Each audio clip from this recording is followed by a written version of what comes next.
good morning, good afternoon, good evening, good whenever you are listening. This is the Pylon Dons Fantasy Football Podcast. My name is Ben Weiner, and as always, I am joined by the AJ Carrion. AJ, how are you today, my friend? Doing good. Happy Monday at the time we're recording this. At the time you're listening, it'll probably be a happy Tuesday or Wednesday, but super glad to be hopping on the mic again. Last week we discussed veterans that were impacted by the NFL draft, which was a blast. And yeah, I'm excited to get into today's episode. Ben, how you been? Dude, I'm fired up. Last night was such a great time. I loved my comeback win against you in Madden. You know, Treylon Burks just absolutely just dominating on those out routes in the slot where he belongs. And today was real good.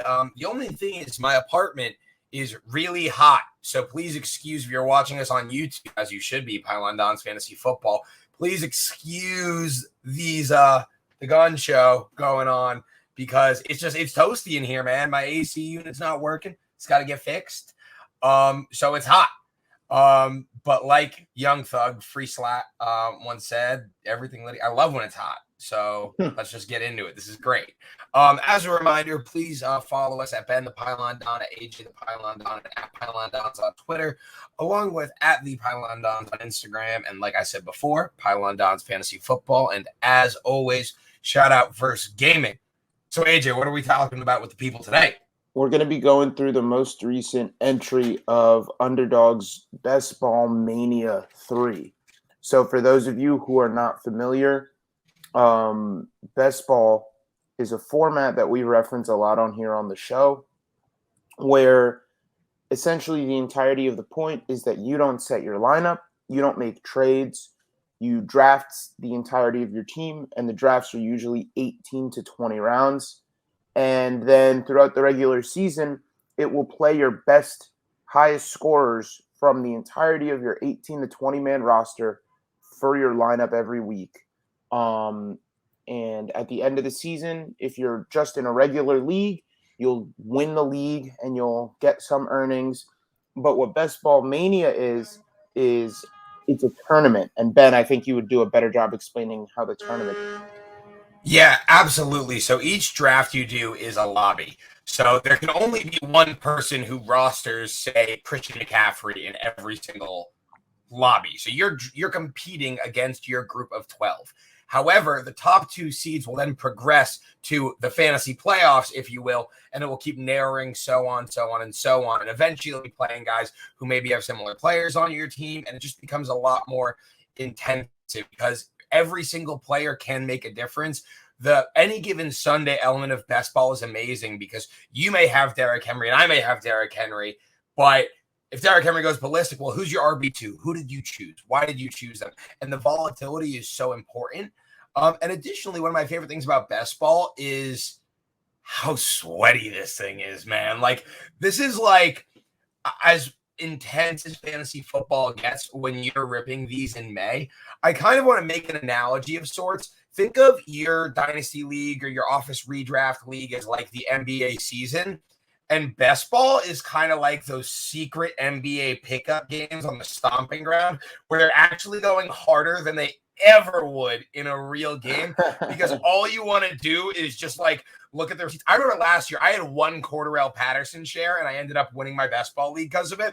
And I was like, I knew to take Cordarrelle Patterson once.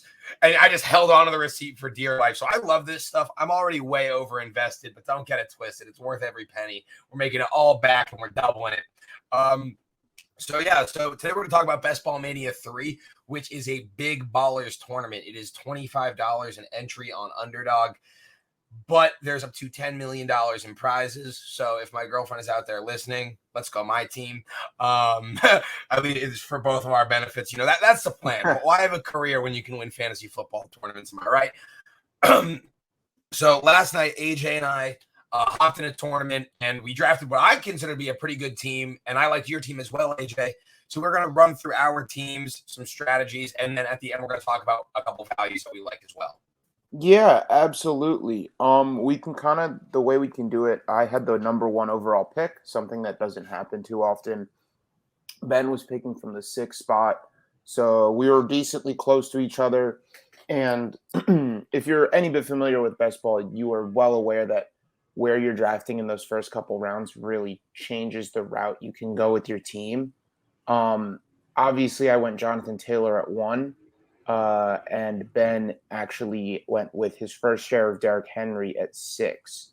So First Ben, share. Also, obviously, wait, with one thing to note that I don't think yeah, we go ahead. mentioned also the lineup format in this tournament. It's half point PPR, it's single quarterback, it's 2 running backs, it's 3 wide receivers, 1 tight end, and 1 regular flex. So, for instance, a guy like Derrick Henry isn't really nerfed because it's half point PPR.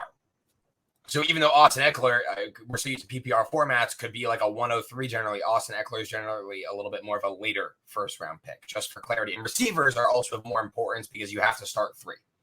Just to Yeah. clarify. So AJ, you were saying though? I think the best way for us to do this would be maybe to run through our in picks in like groups of 4. Great. Uh, Works for me. yeah, sort of you get 2 wraps. Usually how it goes. I mean, you're picking right in the middle pretty much, so it doesn't really work like that. But yeah, why don't you get into the first 4 picks you made and how you felt about those? Absolutely. So my first 4 picks were at the 106 were Derrick Henry. Then I took Mark Andrews. Then I took Josh Allen. Then I took Amari Cooper. These are guys that I'm diversifying with because, like, you build a portfolio, you build exposure, you do tons of drafts. And I haven't taken a lot of any of these guys. That was my first Henry share, my first ever Josh Allen share. And I don't have a ton of Cooper, but here's what I was looking at. So I chose Derrick Henry over Austin Eckler and Devontae Adams. This was a decision I made because a healthy Derrick Henry is just a force to be reckoned with. And it was at the 106. I've been drafting from the 106 a lot. And traditionally, I've been going with a lot more Justin Jefferson at that pick because I like wide receivers in this format, in that 3 wide receiver league. However, with Justin Jefferson and Jamar Chase already off the board, I kind of said, screw it, let's give Derrick Henry a shot. After that, I took Mark Andrews at pick 19 overall. I did take him over Kyle Pitts. I honestly have those 2 pretty even. Again, diversifying, but I do think that with Hollywood Brown gone, I feel better about Mark Andrews repeating. Josh Allen at pick 30, his ADP is pick 23, and as much as I'm not a Josh Allen fan, I also have a brain, and 7 spots below ADP, most likely the quarterback 1, feels like a good place to be. And then for Amari Cooper, he was probably the best wide receiver left on the board. I took him over the likes of DK Metcalf, Rashad Bateman, Treylon Burks, Juju Smith-Schuster, Jerry Jeudy. I could have reached on Jerry Jeudy, but I honestly didn't want to. I thought you would get him at my next pick, and I got sniped. So I started off with a pretty even running back, tight end, quarterback, wide receiver, and I'm pretty happy with it. Do you usually go tight end or quarterback early in drafts? I generally like to go tight end either very early or very late. I have tons of Kelsey, tons of Pitts, and a decent amount of Andrews.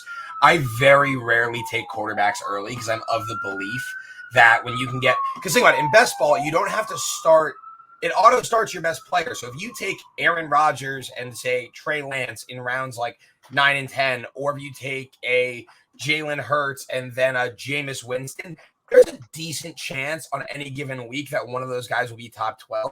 However, for me, 7 spots below ADP, I just felt like that the value is there with Josh Allen. Yeah, I think that was a no-brainer at 30 overall. I wouldn't have touched him at ADP, however. I'm not comfortable with him in the second round, but midway through the third, okay. Yeah, I mean, I was even considering him with my second and third picks. After going Taylor, I went Aaron Jones and Tyreek Hill at the 2-3 turn. And then I reached and drafted Rashad Bateman, 13 spots above ADP. This is something I've really started to become comfortable doing. He's currently being drafted as the wide receiver 29. I think there's more than a few players that are currently going above him. I mean, you've got guys like Chris Godwin, Devonta Smith, Elijah Moore going around him that I think have a much murkier path to guaranteed volume regardless of performance last year. And I don't think, aside from Godwin, that any of those guys outperformed Bateman by such an astronomical margin that it counteracts their new situations. Does that make sense? So yeah, I totally agree. Seeing Rashad Bateman outside of the top 24 after Hollywood's departure doesn't make a ton of sense to me. So I'm going to be very comfortable jumping the gun on Rashad Bateman, similar to how you and I both jumped the gun on Michael Pittman, and now he's not being drafted outside the top 55, but rather inside the top 40 now. So for context, what AJ's saying there with Michael Pittman also is like these best ball drafts have been going on for months. There has been value. Like back in February, you can get Mike Evans in the back end of the 4th round, and now he's shot up to round 2 when they didn't draft a receiver. And like there's just these values. A lot of this is playing the market. So with a guy like Rashad Bateman, AJ, like that reach wasn't what I would have done just because I can't have him above Jerry Jeudy. However, everyone else you said personally, if that's your guy, I think that's about as high as I take him, but totally the right call there for you.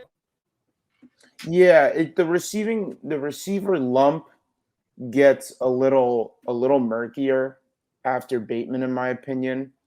The only guys that I could really see like breaking the mold that I watched get taken after are Brandon Cooks and Darnell Mooney. I mean, I'm not comfortable taking Michael Thomas, Jerry Jeudy, Juju Smith-Schuster, even Drake London. And then some of the running backs you're taking there are not the ones worth reaching on, except for maybe Breece Hall. That was the big one. But I had already gone Aaron Jones and Jonathan Taylor. So I wanted to sort of take Bateman, not only because I trust the guy, but I really did want to take the time to talk about him on the show because I think he could make a huge sophomore season jump into that like top 12, top 15 dynasty receiver conversation this year. Well, I love that. And I'm a huge Bateman fan myself in my own right. However, and I'm going to have to keep it pushing because this is not the Rashad Bateman, Jerry Jeudy argument arena. This is the Best Ball Mania 3. As a spoiler, and this episode isn't until August, but Jerry Jeudy will obviously be on my guys I love list. But regardless, so AJ, minus that one thing, I'm totally with you on Rashad Bateman. Jerry Jeudy could be even better. But that's all right, though. Aside, like, if you took Juju Smith-Schuster over Rashad Bateman, I would probably, cut Christian McCaffrey from your team as punishment. Like, seriously, like, that can't happen. But keeping it moving, though, my next 4 picks, I then went David Montgomery in round 5. I understand this Bears offense is going to be bad, but that is way too low. He is a good running back who has been a consistent RB2 and has flashed RB1 production at times. And in a best ball format, getting a guy who's going to get the volume like David Montgomery is so valuable because he has an opportunity to stumble into the end zone for 2 touchdowns whenever. How else are the Bears getting in? This offense is going to be a major – it's going to run a lot through David Montgomery this year. Look at these pass-catching weapons they're supporting Justin Fields with. Ridiculous. I'm not saying David Montgomery shouldn't be a round 3 pick, but he should absolutely be a round 4, and I'm thrilled with him in round 5. That's my take on that. Then I went A.J. Dillon, Brandon Ayuk, and then I actually double-dipped at tight end early with Dawson Knox. So as for A.J. Dillon, he's one of my favorite guys this year. I think that Green Bay is going to be really, really run-heavy, and I think that him and Aaron Jones are going to be 2 of the best weapons on the entire roster. I think they're both going to be used running, passing. It's going to be a timeshare, but it's going to be one of the most efficient timeshares in all of football.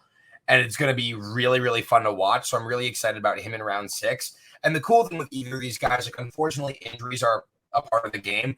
But if either guy went down, the other guy should see almost all the work. And I think that other guy would be honestly a top 6 to 8 guy just off rip. Given this other state of the offense. Sure. Top 10 lock for sure. And regardless, but they still have that upside on a weekly basis. Brandon Ayuk, I really like. I've actually been a little bit more in on him because as Debo and the Niners seem to be smoothing things out, part of me wonders if he's going to be used a little bit less in the run game because he pretty much outwardly said, I'm not a friggin' running back. And that kind of leads me to think, well, Debo Samuel's a better offensive weapon than Brandon Ayuk. But how much of a better pure receiver is he than Brandon Ayuk? And I thought to myself, well, Debo's probably better, but it's definitely close. So I'm really comfortable with Brandon Ayuk, especially with weekly upside at the 7-6. I think he's going to continue to improve. And then for Dawson Knox, I just really wanted to have 2 elite tight ends. And I think that Dawson Knox, especially stacking with Josh Allen, could be really great for me if Mark Andrews gets hurt or has an off game. I love the fact that an Allen and Knox touchdown would count double for me. And trust me, there's going to be a lot of those this year. So talk about just keeping it in the vein of stacks. You can also go in on your next pick, which was another stack that you created on your roster. Absolutely, yeah. So I took Trey Lance in my next pick to stack with Brandon Ayuk. So for those who don't know, stacking in all of football, but also in best ball, stacking is when you have a quarterback and any other offensive player in their offense.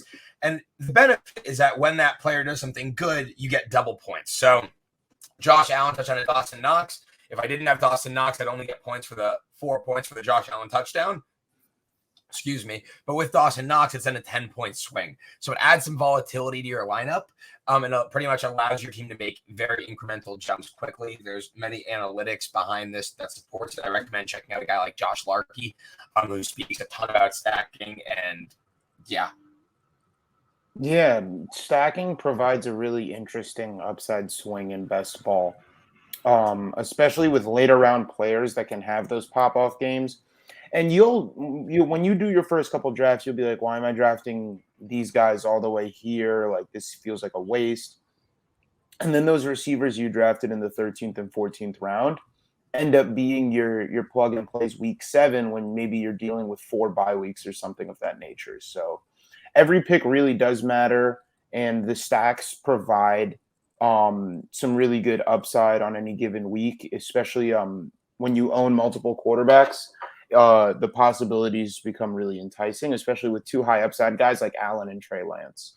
Yeah, for me also, a note on stacking. Also, stacking, I generally use it as a tiebreaker, as opposed to like a definite thing. Like just because you drafted Jerry Jeudy doesn't mean you have to draft Russell Wilson a couple of rounds later.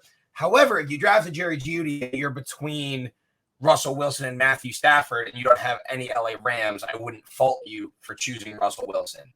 And additionally, also, one of my strategies is there's 2 schools of thought. You can stack your best players, so when they produce, you're more likely to get bonus. I actually generally prefer to stack some of my lesser guys to provide that upside and allow my stars to really shine. So, like if I have a Justin Jefferson, sure, I'd like to stack him with Kirk Cousins. But on the other hand, if I had Gabe Davis later on, I could use that double dipping with Davis and Allen, and Justin Jefferson can handle himself.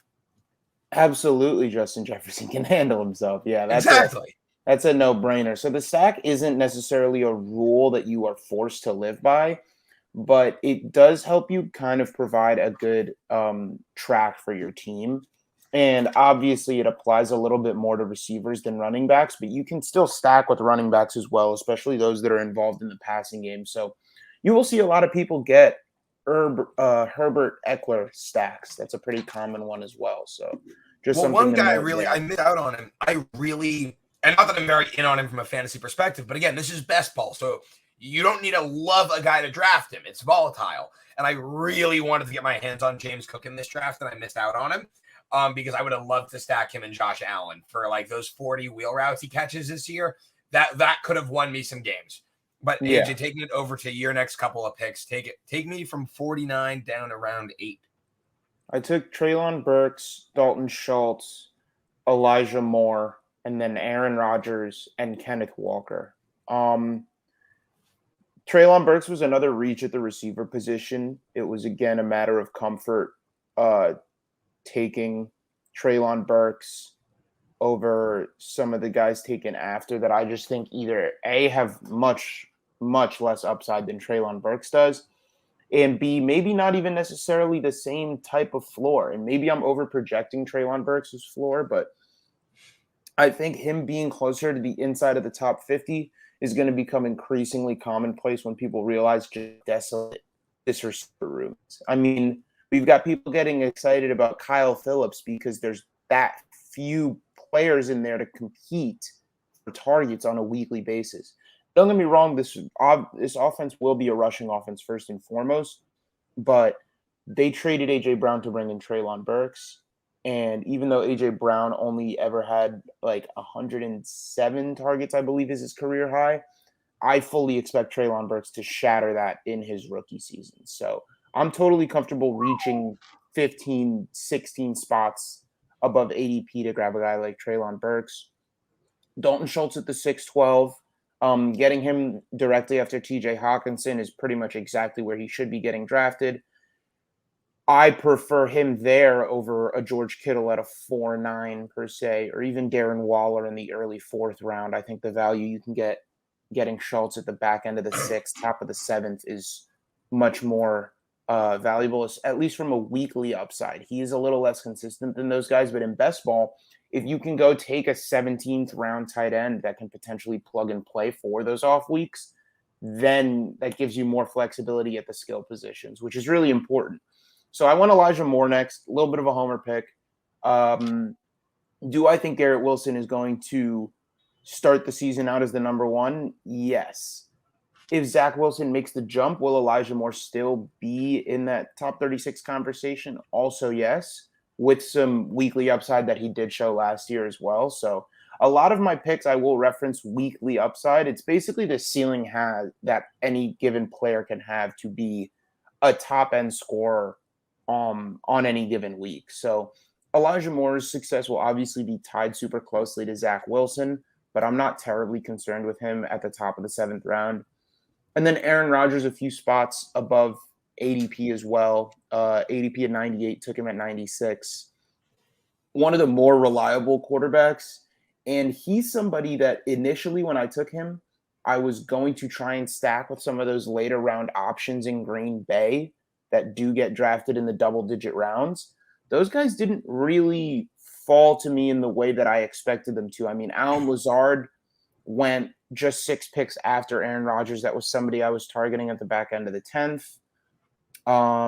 You've got guys like Christian Watson climbing up the board pretty quickly. Someone actually took Romeo Doubs at the end of this draft, which was surprising. So things like that are just super, super interesting to see how certain people draft. And sometimes you get players that fall in your lap. Sometimes people snipe you on Sammy Watkins. Like that's the type of level of competition that comes in here. People will do stuff like that to prevent you from getting stacks or anything like that. No, I hate getting sniped on stacks. It's like, well, the second I take like Mark Andrews and I take Rashad Bateman, some guy like looks at them and like, there's no way I'm giving you Lamar Jackson. They're like, get out of here. And a lot of these, it's just funny because the players that go definitely like there is a strategy to it. So knowing that certain teams are going to be trying to stack gives you an advantage on what position they're going to be targeting too. So even if you don't want to snipe them on the stack, you go, if this guy's looking to draft this group of receivers that has this ADP, maybe this running back will slide down the board and vice versa. So it's really important to monitor what other people are doing throughout the draft. Absolutely. And AJ, walk me through one more of your picks because I want to tell you, in my eyes, I love 3 of your picks, but you know how I feel about 2 of them. And who's this last guy in round 9?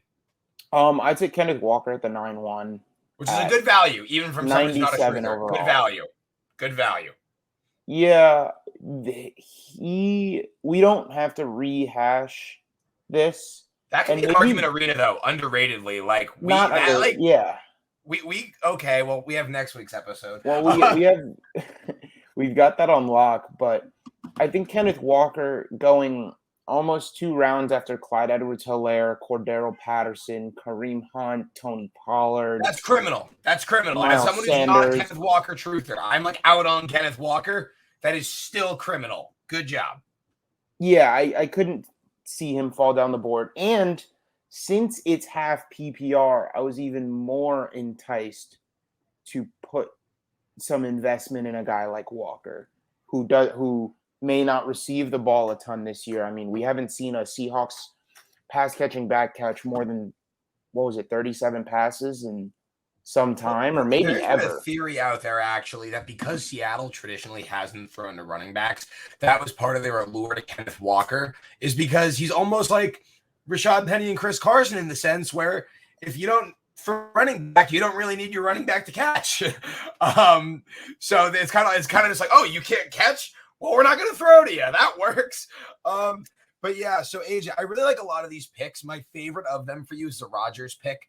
Because again, with weekly upside, it's why I don't traditionally draft a guy like Josh Allen in round 3, because on any given week, Aaron Rodgers can be just as good as him all these rounds later. And in round 3, you got an Aaron Jones, and obviously you picked before me. But I mean, I like Josh Allen over some of the receivers, but if I hypothetically had taken Michael Pittman, whose ADP shot up to round 3, RIP Michael Pittman, round 6 days, I miss you. That's kind of the logic with the later round quarterback. Just different strategies overall. AJ, we got a put a little hustle and bustle into this. Moving on. We can definitely, I mean, these will be the later rounds, so our synopses of these players are going to be a little shorter. We'll talk more about how the board broke down and sort of how we thought about drafting these players. I'll let you go right ahead with the next 5, though. So Okay, round cool. 10 through 14, real quick. Absolutely. So I went Chris Olave at the 10-7, Chase Claypool at the 11-6, Rashad Penny at the 12-7, Jamison Crowder at the 13-6, and Van Jefferson at the 14-7. Running through this, Chris Olave went way, way, way too low. Honestly, I think Michael Thomas is going to play this year. I know we're waiting to see on Alvin Kamara, but regardless, there's 1 of 2 situations for Olave. Like I've been saying, he's either going to have nobody covering him all year as the number 2 option, or he will be force-fed as the number 1. I'm very excited about him. Chase Claypool, this is like, they should rename Bestball the Chase Claypool format. Like, I understand how George Pickens affects his dynasty stock, but we're talking about a guy who once caught 4 touchdowns in an NFL game. He's like 6'4" and can run. And if you want to talk about weekly upside, getting Chase Claypool behind the likes of Jacoby Myers, Marquez Valdez-Scantling, Mecole Hardman, and George Pickens should not be going above him in best ball drafts. It was just too much of a steal to pass up on. I probably would have been comfortable taking him in round 10, around 9, maybe. But in round 11, it was a smash. Rashad Penny, we'll save the comments for next week. But as my 4th running back, I'm very comfortable with him because he will be involved, and we can speak on that later. Jamison Crowder is better in PPR formats for sure, but he should be taking over the Cole Beasley role, and I stack him with Josh Allen. And then Van Jay's the wide receiver 3 in LA, and again, weekly upside. He did some great things last year. I expect Allen Robinson to kind of overshadow him, but Van Jefferson should be involved. Yeah, Van Jefferson going after guys like Will Fuller, Alec Pierce, DJ Chark, and Jarvis Landry is insane to me because Van Jefferson was a top 36 receiver last year. And it's not like they brought in Odell and Allen Robinson. It's been a rotating door of wide receiver 2s. And I won't get into my Allen Robinson distaste because that's definitely going to be something that gets brought up throughout the offseason that I'm pretty out on him. But I don't think that he brings anything that Robert Woods wasn't bringing last year. And Van Jefferson was still being heavily utilized pre-Robert Woods injury. So I'm pretty excited to be watching people take Van Jefferson in like the end of the 14th round when realistically being drafted outside the top 55 receivers when you just had an inside the top 40 finish is a little weird to me.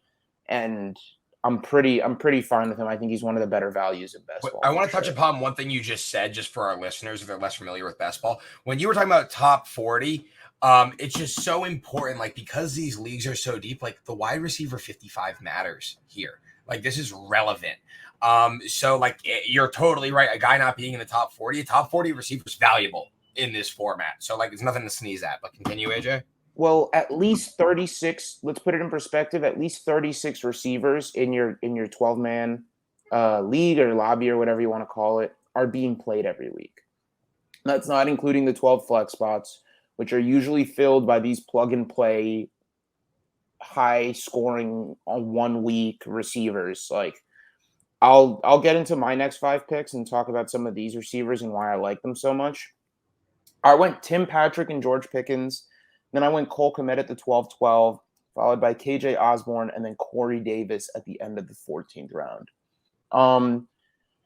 Tim Patrick is someone I've been taking above ADP for some time. There's definitely a few players that I could have taken over him. I could have completely shored up running back depth. Maybe didn't need him. Maybe could have waited because I did end up taking 3 receivers after him. But again, I'm not 100% confident because I reached on receivers earlier. It's nice to have that security blanket of guys that I know will provide that weekly upside. So like Tim Patrick's of the world, at least in this format, I think are super secure because especially – sorry, what's up? Totally agree with you. Yeah, I think he's one of the more secure options because even though he's not going to put up a top 36 performance every week, I'd be pretty hard pressed to find him not being at least startable in the flex spot in a 3 wide receiver league at least 6 or 7 of the weeks this year. As for George Pickens, that was kind of a swing for the fences pick. I don't necessarily disagree with Ben that he shouldn't be going before Chase Yeah, to be Claypool as a honest, I didn't see rookie. that was you when I called that out. My bad. No, you're good. You're good. It's important to have that discussion. I was a little out of pocket on my end. I do think that George Pickens could immediately slot in and start getting targets, but yeah, I do agree. Chase Claypool knowing the offense definitely helps, but we'll see who Kenny Pickett likes to throw to more. It'll be interesting to monitor that throughout the offseason. But I wanted the high upside swing, so I just kind of went for it. Cole Kmet at the 12-12. This Bears offense sucks, but there's nobody else there. And a lot of people are pointing to positive touchdown regression for a guy like Cole Kmet this year, which I think is very realistic. KJ Osborne at the 13-1. People had Minnesota pegged to draft a receiver. They didn't. KJ Osborne got a ton of volume, especially in the second half of last year, and they chose not to address the receiver position at all in the draft. So I'm super excited for KJ Osborne as one of my deeper sleepers in not only best ball, but I'll be taking him on a lot of redraft teams in the 13th, 14th, and 15th rounds. And then Corey Davis at the end of the 14th round. I think having him and Elijah Moore sort of shores my, if it's not Garrett Wilson, it's going to be one of these two bets for weekly performances from Zach Wilson and getting touchdowns from Zach Wilson. So I was a big fan of that pick to pair him with Elijah Moore. Obviously, as a Jets fan, I had some fun doing that. But yeah, that was pretty much those picks. Once you get to these rounds, the receivers really do start to fly off the board because people want to fill out that part of their depth chart. What would you say in these mid rounds is like your main focus when you draft? My main focus in these mid rounds is shoring up whatever position I feel like I punted early. So if I started a best ball draft running back, I'm probably going to pause on running backs till later and really try and get a deep wide receiver team. Or on the other hand, if I started off early at wide receiver, I'd probably flip flop to the running back. So like I think you handled this perfectly, where you went two running backs in your first three picks, and then in rounds 4 through 11 you picked 5 receivers. It's exactly how you handle that. Whereas like on my team, for example, I started off pretty balanced and I continued pretty balanced throughout, and because I was even 2 and 2 with like my quarterbacks, tight ends, running backs, and receivers, I was just taking shots on running backs and receivers towards the end of my draft. Yeah, and that's definitely like the way that it pans out. Especially, I'm a pretty big proponent of going QB early in best ball. I think that type of security and not having to take 2 of these guys when you could be taking some of your favorite sleepers is a huge upside.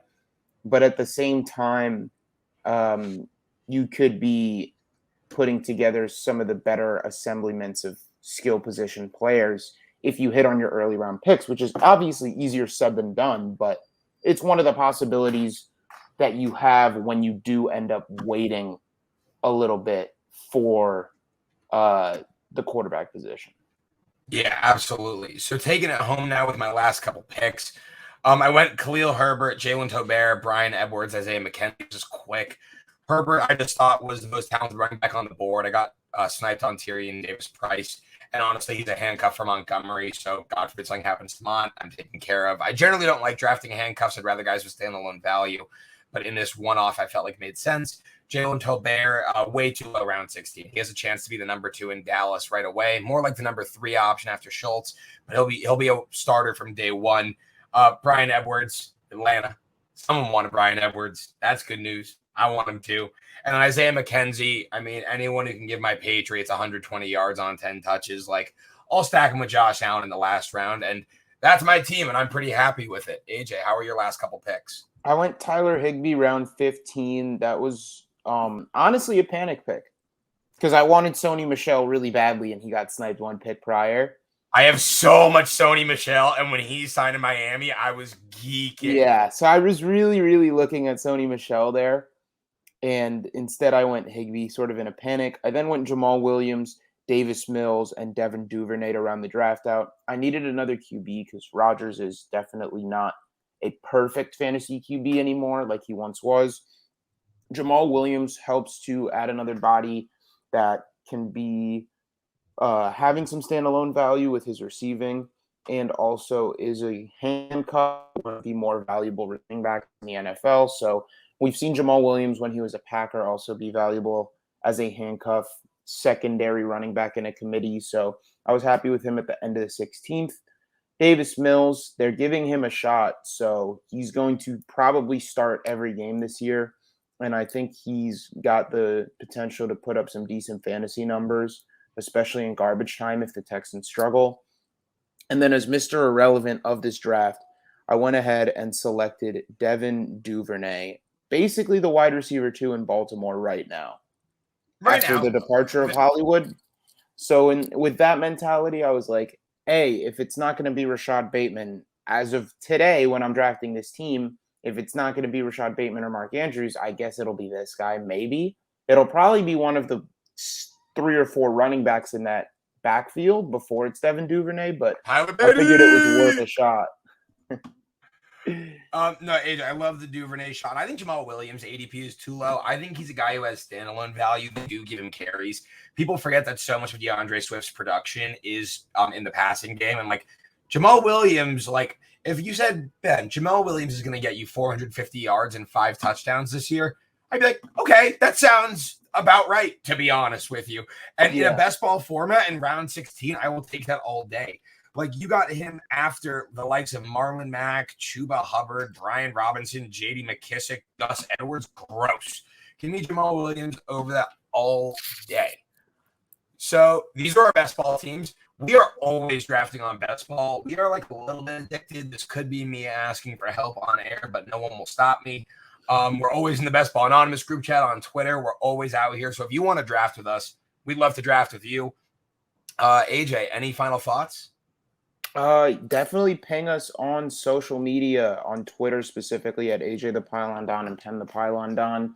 If you've got any best ball questions, dynasty questions, we'd love to answer them. And we'll be trying to do more Q&As on Twitter in the coming weeks, especially as we're looking for more content ideas and inspiration throughout the very long, arduous NFL offseason. But yeah, if you ever want to draft on Underdog with us, first of all, shout out Underdog. Your app, the way you've put this together is phenomenal. It's become one of my favorite things to do. So thank you guys. And yeah, if you want to draft with us, just reach out. I bet at least one of us at any given time of day will be available for it. So. Absolutely. And also, this is our first ever really best ball focused show, and we love it. So please give us all feedback is helpful, because we know we generally, I'd say primarily do Dynasty, and in redraft season do redraft. So it was a fun little switch up for us. We do love this stuff, and hopefully we can help you win a couple tournaments. All right. My name's AJ. Thank you guys for tuning in, and we'll see you guys next time. I'm Ben Weiner. Have a good one, everybody.